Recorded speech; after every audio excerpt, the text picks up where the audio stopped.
ആ അതിവേഗ ട്രെയിൻ അന്തരീക്ഷത്തിൽ തന്നെ. കേന്ദ്ര റെയിൽവേ മന്ത്രി അശ്വനി വൈഷ്ണവ് ഇന്ന് നിലപാട് വ്യക്തമാക്കുമെന്ന് കരുതിയെങ്കിലും വരും എന്ന പല്ലവിയല്ലാതെ ഒന്നും സംഭവിച്ചില്ല. മാധ്യമപ്രവർത്തകരുടെ ആവർത്തിച്ചുള്ള ചോദ്യങ്ങളിൽ നിന്ന് മന്ത്രി ഒഴിഞ്ഞു മാറുകയും ചെയ്തു. എന്നാൽ മലപ്പുറം പൊന്നാനിയിൽ അതിവേഗ റെയിലിനായി മെട്രോമാൻ ഇ ശ്രീധരൻ ഓഫീസ് തുറന്നിരിക്കുന്നു. സംസ്ഥാന സർക്കാരിനാകട്ടെ ഇങ്ങനെ ഒരു അതിവേഗ റെയിലിനെ കുറിച്ച് അറിയുകയുമില്ല. ഇതൊക്കെ കാണുമ്പോൾ പൊതുജനം സ്വാഭാവികമായും ചോദിച്ചു പോകും, ഈ കൊച്ചു കേരളത്തിൽ എന്തൊക്കെയാണ് സംഭവിക്കുന്നത്? കാണാം ന്യൂസ് ഡെസ്കിൽ നിന്ന് ജുബൈർ കക്കോടി തയ്യാറാക്കിയ റിപ്പോർട്ട്. എന്തതിശയമേ അതിവേഗ പാത, എത്ര മനോഹരമേ. അതിവേഗ പാത എവിടെയെന്ന് ചോദിക്കുമ്പോൾ വരും എന്ന് കേന്ദ്രത്തിന്റെ മറുപടി.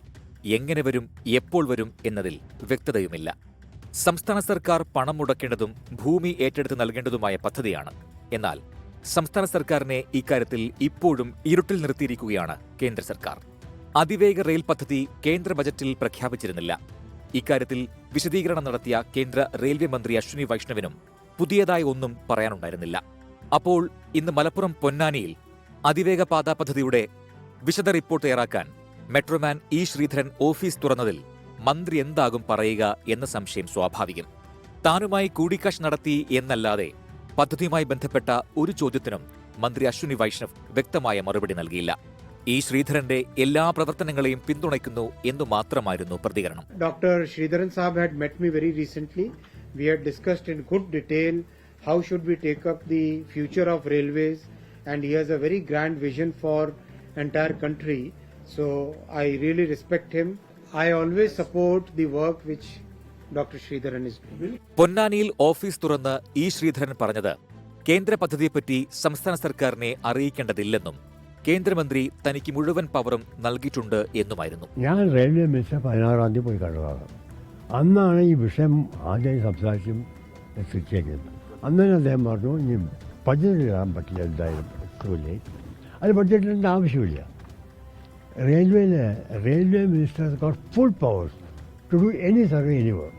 അപ്പോൾ അദ്ദേഹം പറഞ്ഞു, യു ഷുഡ് ഗെറ്റ് ഇൻവോൾവ്. ഞാൻ പറഞ്ഞു, ഞാൻ തയ്യാറാണ്. ഞാൻ പറഞ്ഞു, ഇതൊക്കെ നമ്മൾ ഈ റൂമിൽ തീർച്ചയായിട്ടും നാട്ടുകാരെ അറിയോ, ഗവൺമെൻറ് അറിയോ. അപ്പോൾ നമ്മൾ പബ്ലിസിറ്റി കൊടുക്കാം ഇപ്പം തന്നെ എന്ന് പറഞ്ഞാൽ അദ്ദേഹം അപ്പം തന്നെ ഫോട്ടോഗ്രാഫേഴ്സിനെ വിളിച്ചു, ഞങ്ങളുടെ ഫോട്ടോ എടുത്തു, സെക്രട്ടറിയെ വിളിച്ചു, ഇന്ന് തന്നെ പ്രഷർ കൊടുക്കൂ, ലീഡർ വന്ന് സജസ്റ്റ് ചെയ്തു, ഡീപ്ലൈ ചെയ്യാൻ പോവാണ്, അത് DM മാസം ഏൽപ്പിക്കുകയാണ്. അത് പറഞ്ഞിട്ട് പൊതുജനത്തിന്റെ ചോദ്യത്തോടെങ്കിലും ഇ ശ്രീധരൻ മറുപടി പറയണം. വിശദ പദ്ധതി റിപ്പോർട്ട് തയ്യാറാക്കാൻ നടപടിക്രമമില്ലേ? വാക്കാലുള്ള അനുമതിയിൽ ഓഫീസ് തുറക്കാൻ കഴിയുമോ?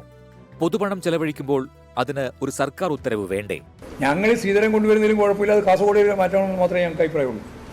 ഇപ്പോൾ കണ്ണൂർ വരെയാണ് പറഞ്ഞിട്ടുള്ളത്, കണ്ണൂരിൽ നിന്നുള്ളത് കാസർഗോഡ് വരെ മാറ്റണം എന്നുള്ള അഭിപ്രായം ഞങ്ങൾക്കുള്ളൂ. ഞങ്ങൾക്ക് അതിൽ വേറെ പ്രശ്നമൊന്നുമില്ല, തർക്കമൊന്നുമില്ല.